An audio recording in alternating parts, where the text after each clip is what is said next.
My Canada, stretching from the US in the south to the Arctic Circle in the north, the second largest country in the world, over half of it blanketed with rich forest ranges, home to 6 time zones, to black bears, white pelicans, wolves and mountain lions, to Montreal and Quebec City, to the Rocky Mountains and Niagara Falls, to beans and syrup, cod tongues and oka cheese, to figgy duff and butter tarts, to the humble maple leaf, to the northern lights and me.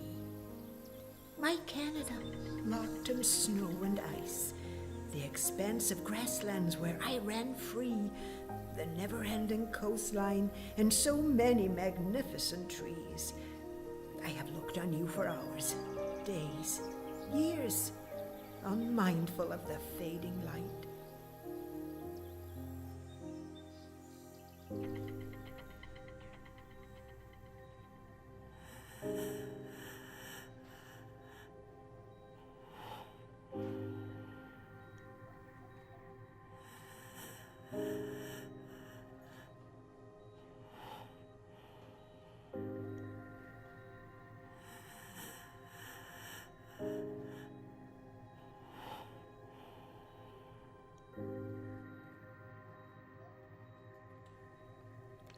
I lie now in this bed, my family by my side, their voices soothing my heavy thoughts, my memories pouring like maple syrup.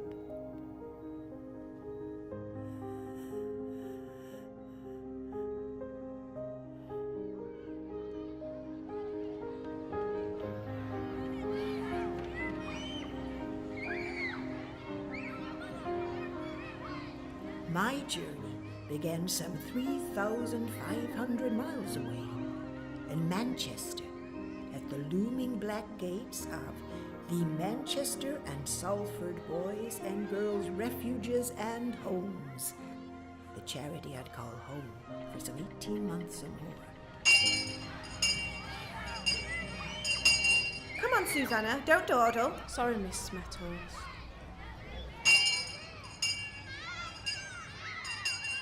Ew!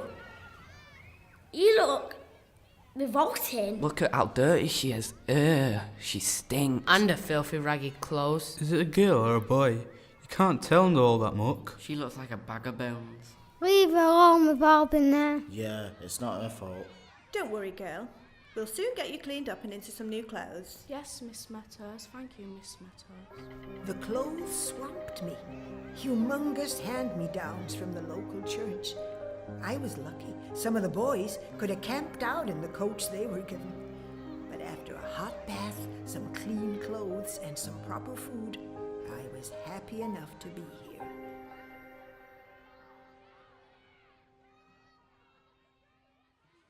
I'm Richard Chapples, 11 years old.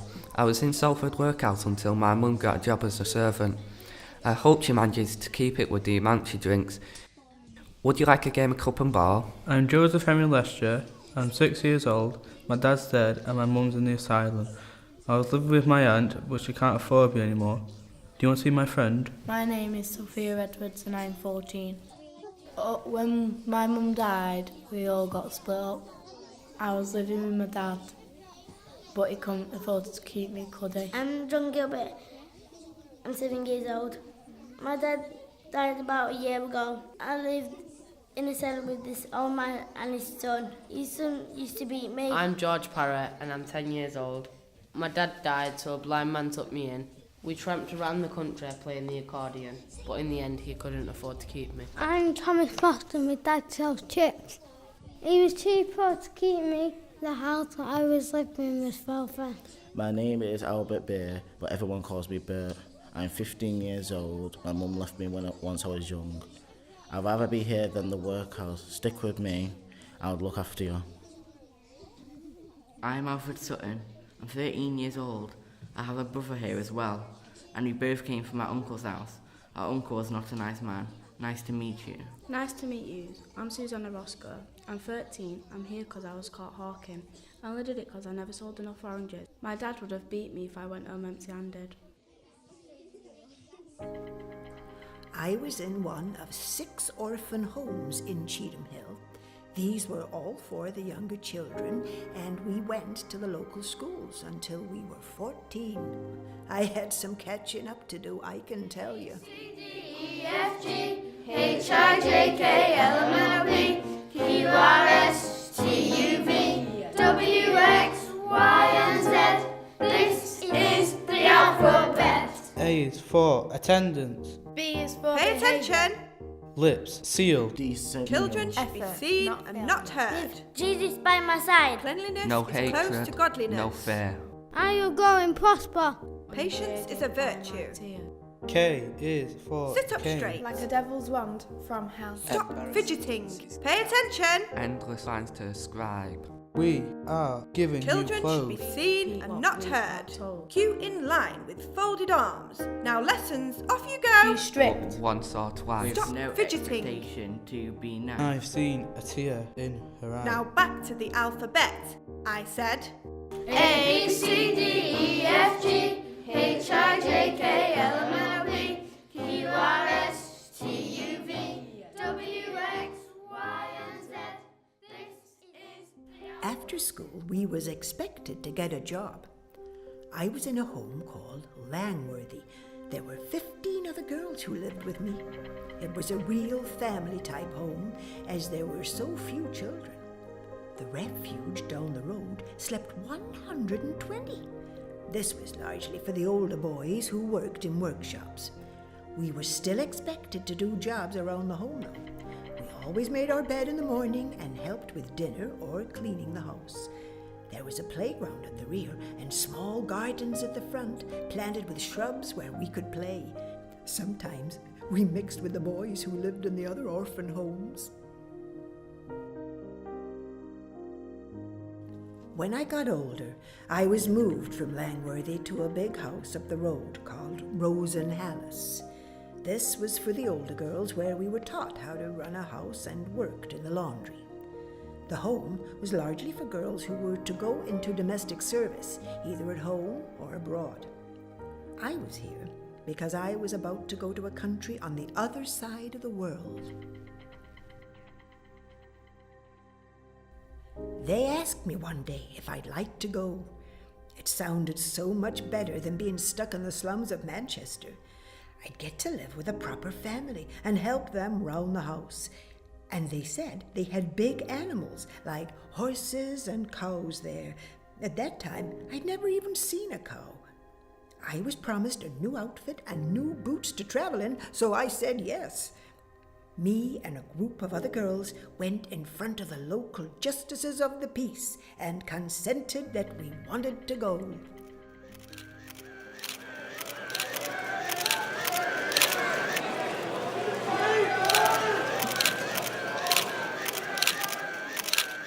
Where are you going?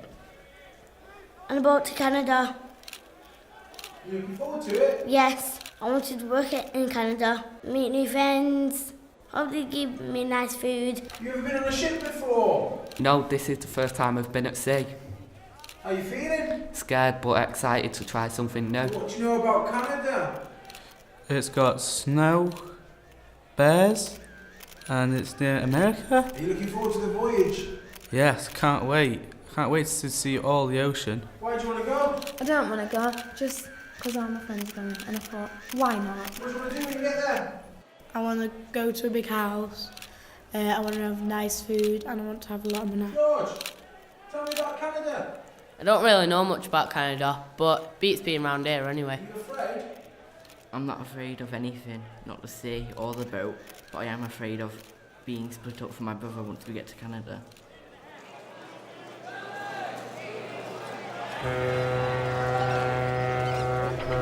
Liverpool docks, 1890, was like nothing any of us had ever seen.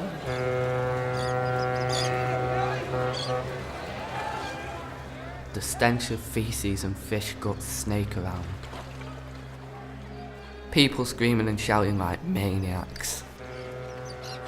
The taste of burning coal in my mouth, with a pinch of sea salt on the tip of my tongue. Walled in by pools of eerie people. Busy, cloudy streets. Scary thieves eyeing up our belongings, waiting to pounce on their prey. Excuse me, that bag looks very big. I could help you take it somewhere if you like. Get away from her. We don't want your help. Away with you. You need to be more careful, Susannah. Now go and get in line for the doctor. You'll have to pass this medical to be let on board. Yes, Miss Smethurst. Sorry, Miss Smethurst. Next. Full name. Susannah Roscoe. Are you well? Yes. Put out your tongue. Ah. Next. And that was that. We was aboard and off to Canada. My friends on a boat from Liverpool, across the pond to Canada, for a new life in a new world. But I'm traveling with my friends on a boat from Liverpool, across the pond to Canada, for a new life in a new world.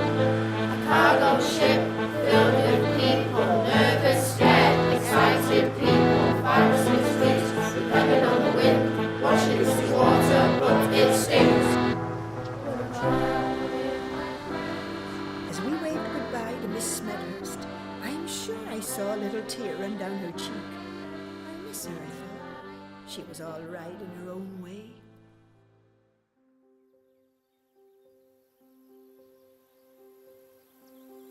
From the boat, we was taken to a neat little wooden house with shading trees and green Venetian shutters keeping us cool in the hot morning sun. I remember wooden sidewalks, shady woods, and lovely bouquets of wild flowers, then a lunch of homemade bread and butter and fresh eggs.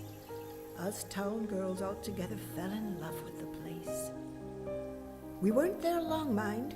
Local men and women visited and picked us out depending on the jobs they needed doing.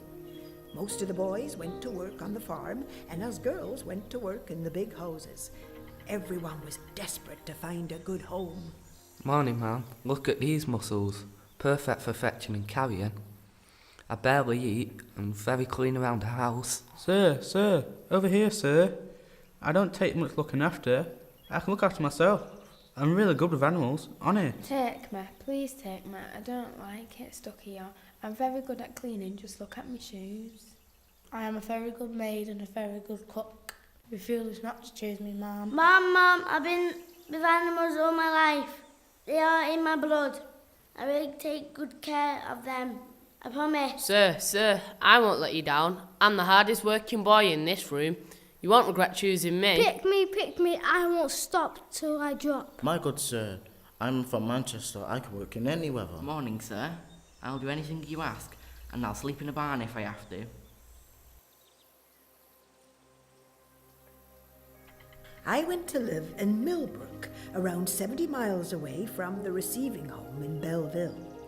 We had a big farm with lots of animals, and for the first 4 years, I learned to milk the cows, drive horses, and bake bread. I also looked after the baby of the family, who was just 2 when I arrived. It was a lovely home, and I was very fond of my master and mistress. I became a dressmaker by trade, and when I turned 16, I met dear Wilfred, my husband, who I loved very much. I went to work at old George's farm. I like looking after the pigs the best. They're really intelligent, you know. I went to live with Mr. Bishop. I could not want for a better home. I saved a boy from drowning in the lake once. I was earning good money there until I enlisted. I was shot dead on the 26th of August, aged just 28. Mrs. Rose taught me how to run a house. I was part of the furniture in the end. I got to go to church and school whenever I wanted to. I was happy at Miss Hong Kong. Didn't see eye to eye, but we were still friends in the end. On the farm, it's always exciting. I look after the horses. I immigrated at the age of 11 and spent my first few years in various farming homes. I was described as a smiling, happy little fellow, but with a tendency to be saucy. At the age of 13, I went to live with Mr. Althouse, where I stayed for many years and was taught farm work and went to school. I was treated as one of the family. And in my last report, the farmer revealed he trusted me in every way, just as if I were his own son. I don't like it in Canada. I miss Manchester. I'm not cut out for farm life. As soon as I earn enough money, I'm on the first ship out of here. I didn't get on the farm, so I moved to the big city. I enlisted in 1915 because I wanted to get away. I was shot in my leg, but I made it back home to Manchester.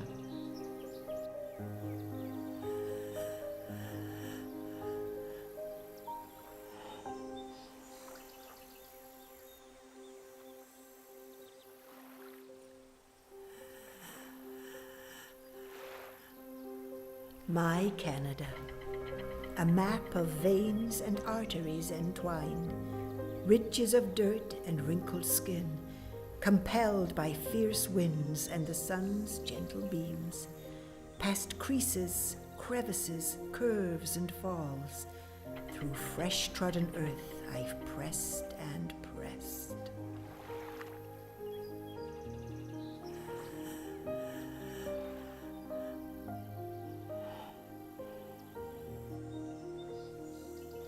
My Canada, the friendly, caring, peace-loving society in which I've lived.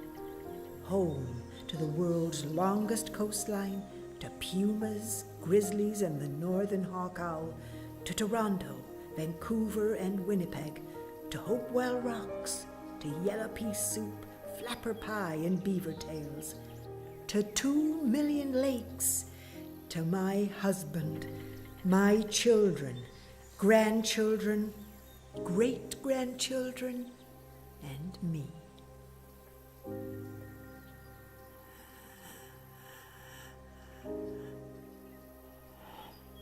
For a new life in a new